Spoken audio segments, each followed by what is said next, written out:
تعلم فليس المرء يولد عالما، وليس أخو علم كمن هو جاهل، وإن كبير القوم لا علم عنده، صغير إذا التفت عليه الجحافل، وإن صغير القوم إن كان عالما، كبير إذا ردت إليه المحافل. السلام عليكم ورحمة الله جميعا. أولا أشكر النادي على هذه الدعوة وعلى اختياره الموفق في طرح هذه المشكلة الاجتماعية والتي نعاني منها كل فرد في المجتمع الجزائري. وقبل أن ألج في صلب الموضوع أترحم على والد الشيخ عمار وزير رحمة الله عليه، كما أعبر عن الأسامة عما يحدث في هذه الأيام الحرجة من عدوان همجي وإبادة مستمرة في غزة ولبنان وخاصة بالأمس.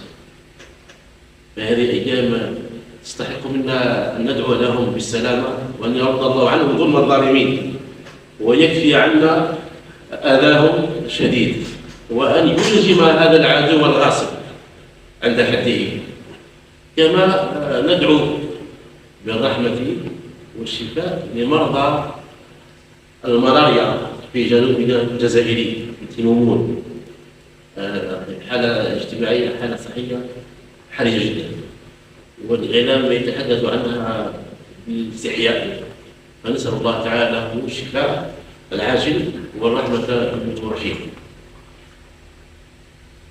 الآن بالنسبة إلى موضوع الندوة بين طلاب بكالوريا، بين هجرة وهجران الأقسام والدروس الخصوصية.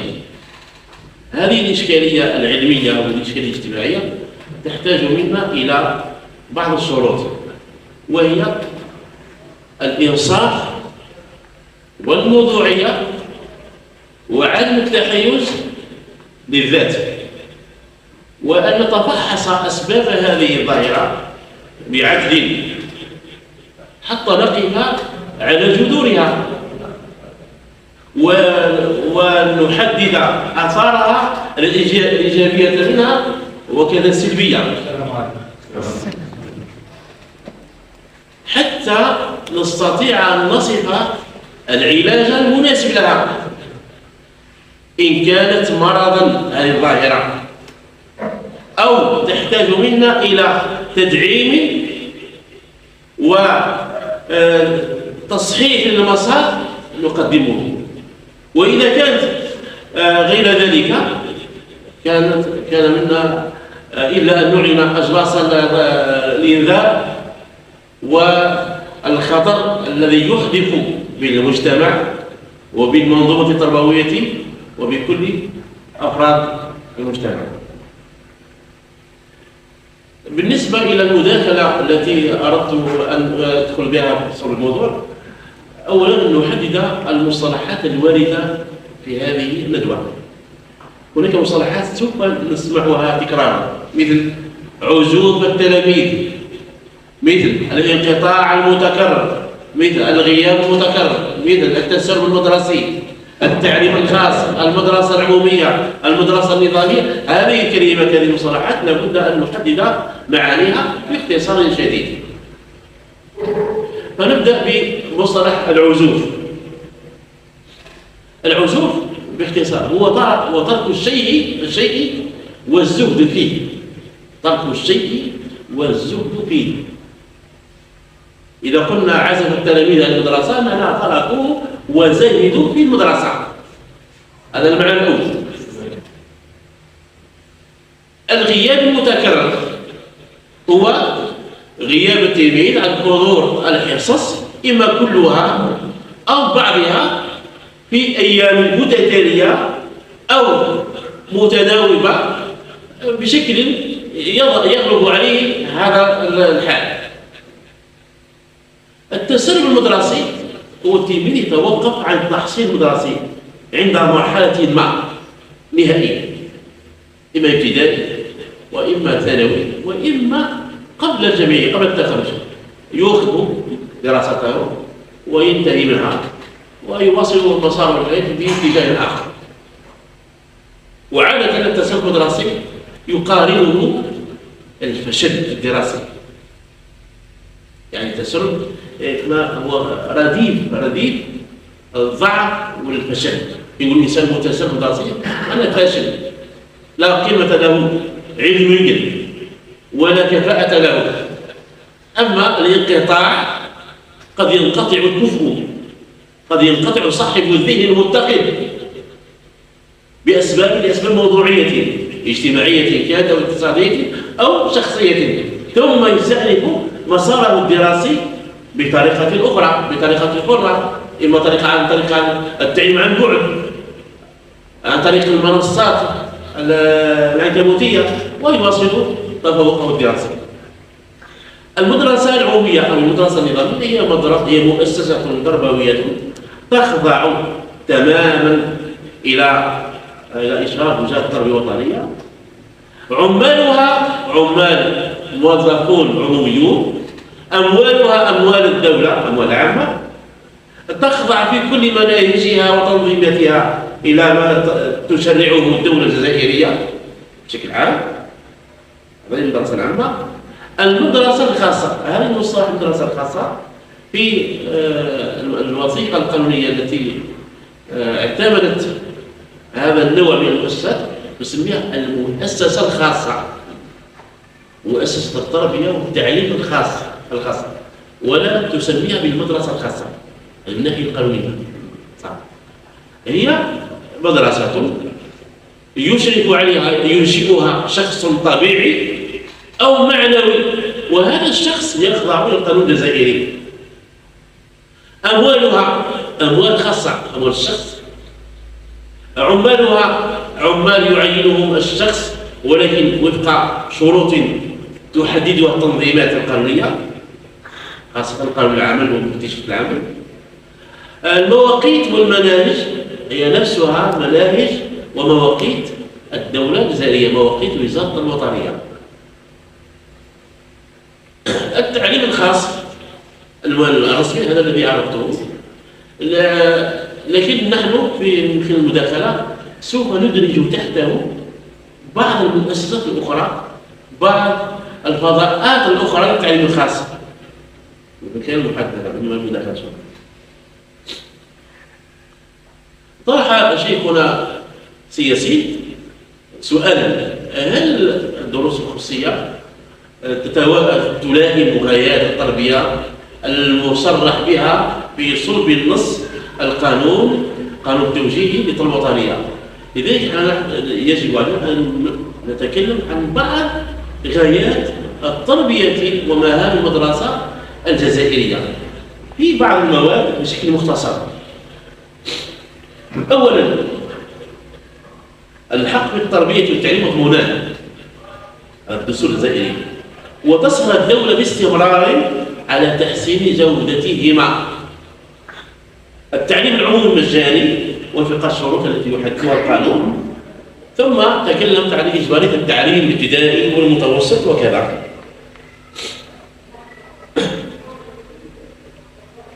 تتمثل رسالة المدرسة الجزائرية في تكوين مواطن مزود بمعالم وطنية أكيدة، شديد التعلق بقيم الشعب الجزائري، وقادر على فهم العالم المحيط به والتكيف مع تطوراته. هذه المادة 2. تضطرع المدرسة بمهام التعليم والتجزئة والتأهيل. بخصوص التعليم باختصار، تضمن له تزويده بمعارف تعليمية ومهارات تعليمية ذات نوعية وجودة في كل المجالات المقررة. ثم في مجال التنشئة بشكل مختصر تنشئه على القيم الوطنية والقيم الروحية للمجتمع. بالتعاون مع فواعل مجتمعية أخرى، وخاصة وأهمها الأسرة. في مجال التأهيل هو تزويد التلميذ أو المتخرج أو المتعلم بالكفاءات والمهارات التي تسمح له بولوج عالم الشغل وعالم الجامعة أو التعليم العالي بعد التخرج من المدرسة الجزائرية. هنا في هذه النقطة أفتح قوسا، المدرسة الجزائرية بصلب القانون الجزائري يقصد بها الابتدائي، يعني الابتدائية، المتوسطة، الثانوية. لما نقول المدرسة الجزائرية يعني يندرج تحتها مصطلح المدرسة الابتدائية، المتوسطة والثانوية. أما مصطلح الجامعة فهو خارج عن مفهوم أو مصطلح المدرسة. هذه الغايات النبيلة للتربية والمدرسة الجزائرية نتابعها ونقيمها ونتفحص جودتها وتحققها في الواقع من خلال بعض المحطات، خاصة لما نشوف مخرجات المدرسة الجزائرية من خلال نسبة المتسربين مدرسيا وجودة المخرجات، إما على مستوى امتحان نهاية الفترة الابتدائية أو نهاية المرحلة المتوسطة أو نهاية المرحلة الثانوية. من خلال الأرقام والنتائج والنسب يستطيع الإنسان أن يقيم بشكل ما مدى نجاح هذه المدرسة في تحقيق هذه الغايات وهذه المهام. نعم، هذه المدرسة قد خرجت أعدادا هائلة من المتمدرسين الذين يعرفون القراءة والكتابة، وخرجت لنا أعداد هائلة من حامل شهادات التعليم الابتدائي والمتوسط والبكالوريا، وهذا يمكن هناك كثير من النتائج التي تصر الناظر وتصر المراقب. لكن يشوش على هذا الشعور الطيب هذا نوعية المخرجات بجانب النتائج الممتازة. عندنا ملاحظات الامتياز كما سمعنا في سنة 24 كانت 2450 امتياز، يعني رقم رهيب، يعني نتائج ممتازة، يعني نوعية رقمية جيدة جدا، يعني تلائم هذه الأهداف. وعندنا آلاف من الملاحظات جيد جدا وكذا جيد. يعني لما تقارن هذه النتائج وهذه النوعية ببكالوريات السابقة الستينيات والسبعينات والتسعينات تجد هولا وفرقا شاسعا. الإنسان لا يستطيع أن يتجاوز هذا الإنجاز.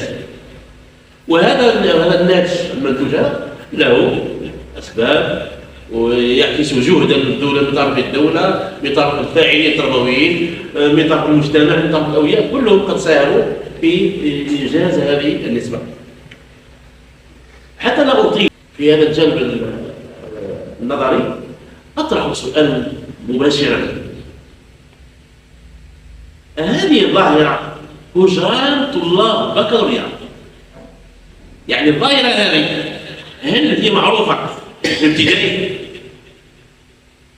في نهاية الابتدائي الالتزام، في المتوسط أصحاب القسم بيان الامتحان، ولا هي ظاهرة متعلقة ومقتصرة على طلاب بكالوريا؟ الواقع يشهد أن هذه الظاهرة مست وتمس بشكل بارز أقسام النهائي، وهذه الظاهرة تعوز الطلبة النهائي ظاهرة حتى لا أبالغ، هي قديمة منذ كنت أنا طالبا، لكن اتساعها وفشوها لم يكن بهذا القدر لأسباب ما تحكوا عليها. وهذا الفشو هذا العزوف على طلبة البكالوريا وليس مقتصرا على وجه واقعي، بل على كل الوطن الجزائري إلا من رحم الله، إلا النقط في صحرائنا الواسعة، وهي ظاهرة عالمية خاصة الدول العربية والدول الإسلامية تمسها، وحتى الدول المتطورة مستهم. يعني القضية مش غريبة، يعني لا تعكس احنا عيبا وكارثة المناهج تاعنا ولا الموضوع تاعنا، بل هي ظاهرة طبيعية فقط لابد أن نقف عند أسبابها. أنا سوف أتكلم على الحالة الجزائرية تاعنا. نحن كنا أساتذة في الميدان، وأصبحنا مؤطرين للأساتذة وأولياء للتلاميذ. الأولياء بالتالي نعرف العقلية تاع التلاميذ تاعنا. أول مشكل، أول سبب لهذه الظاهرة هو نظرتنا نحن كمجتمع كأولياء إلى شهادة البكالوريا. حطيناها امتحان مصيري، وبدونه يعني بدون النجاح به فإن التلميذ والولي قد يشعر، قد حكم على نفسه بالضياع وبنهاية العمر وبالفشل. فالفرد يرى أن هذا امتحان مصيري له، فهو ينتقل من عالم إلى عالم ومن فضاء دراسي إلى فضاء دراسي آخر، وتفتح له الآفاق أمامه، وعليه لابد أن ينجح في هذا الامتحان المصيري. كذلك نظر في الأولياء، فهو مصير بالنسبة له، فهو معيار على فشلهم أو على نجاحهم. بعض الأولياء يرى فيه خلاصا له من وضعيته المادية. قد تجد الولي يجتهد مع ابنه على أساس ينجح ويتخرج ويعينه على نوائب الدهر ومصاريف الحاجة، فيرى امتحان مصيري. نظر في المجتمع من الذي لا ينجح بالبكالوريا ينظر إليه بنظرة انتقاص وعدم تقدير كامل. كذلك هذا الامتحان مصيري بالنسبة إلى الدولة الجزائرية أو الدولة بشكل عام، فهي تصرف عليه وتنفق عليه أموالا كبيرة وتخصص له موارد بشرية، عمال، أساتذة، إداريين، مخبريين، كل شيء. كذلك توجد له كل السلطات من بلدية ودائرة وولاية وسلطات محلية وعسكرية وأمنية. يعني هذا التجند المجتمعي الهائل يكشف على مصير هذا الامتحان. هذه الصورة الكبيرة للامتحان تخلق داخل التلميذ هلعا ورغبا، وبالتالي لابد له أن ينجح ويجتاز هذا الامتحان.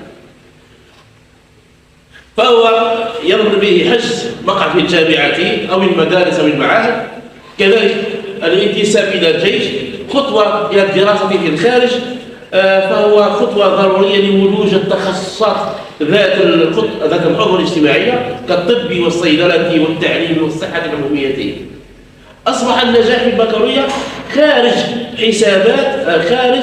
حسابات الأولياء. بمعنى الآن طلبة أو الأولياء ما يهموش التلميذ ينجح،